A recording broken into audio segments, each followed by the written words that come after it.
आज आप सुनेंगे एक पौराणिक कथा। जब नारद बन गए बंदर। पौराणिक कथाओं में देवर्षि नारद का जिक्र अवश्य मिलता है। कहा जाता है कि उन्हें जगतगुरु ब्रह्मा ने जन्म दिया था।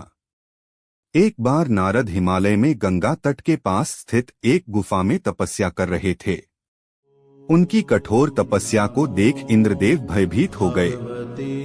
उन्हें डर लगने लगा कि कहीं नारद तपस्या से उनका सिंहासन न छीन लें। इसलिए इंद्र ने कामदेव को धरती पर भेजा और नारद की तपस्या भंग करने के लिए कहा।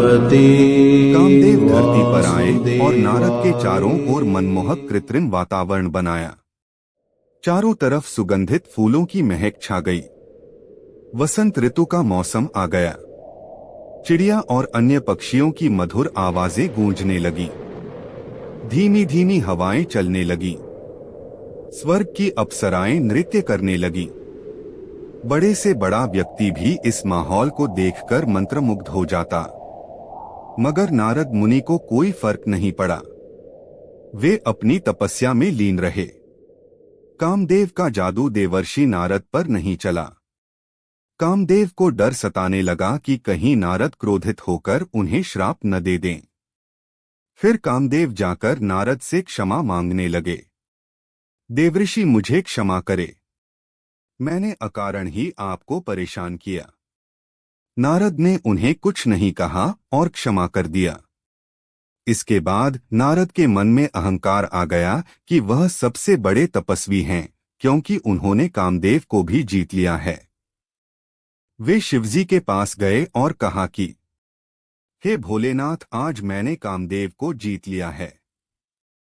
शिवजी को लग गया कि नारद को अहंकार हो गया है। उन्होंने नारद से कहा कि नारद, ये बात आपने मुझसे तो कह दी, लेकिन विष्णुजी से कभी मत कहना। नारद को शिवजी का ये कथन अच्छा नहीं लगा। नारद ने सोचा कि शिव कैसी बात कर रहे हैं। मैंने इतनी बड़ी उपलब्धि हासिल की है और किसी को क्यों न बताऊं। मैं तो सबको बताऊंगा कि नारद भी क्या चीज है। वे वहां से विष्णुजी के पास पहुंचे और सारी बात बता दी।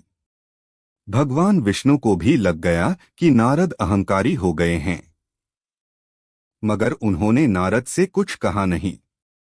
उन्होंने नारद का अहंकार दूर करने के लिए एक उपाय सूझा। विष्णु जी ने नारद के रास्ते में एक सुंदर नगर बसाया। वहां के राजा की एक सुंदर कन्या थी, जिसका नाम विश्वमोहिनी था। विष्णु जी ने उसके स्वयंवर की कहानी रची। नारद को भी इस स्वयंवर के बारे में पता चला। वह राजकुमारी को देखकर मोहित हो गए। उसकी सुंदरता के सामने नारद अपनी सारी तपस्या भूल बैठे। उन्होंने तुरंत विष्णु जी का आह्वान किया। विष्णु नारद के समक्ष प्रकट हुए और बोले, कहो नारद, कैसे याद किया। नारद ने विष्णु जी से कहा कि भगवान, आप मुझे इतना सुंदर रूप दें कि स्वयंवर में राजकुमारी मुझे ही चुने। विष्णु जी ने कहा, नारद, तुम्हें कैसा रूप चाहिए। नारद बोले, मुझे हरि रूप चाहिए। विष्णु जी ने कहा कि ठीक है, वो ही होगा जिससे तुम्हारा भला होगा।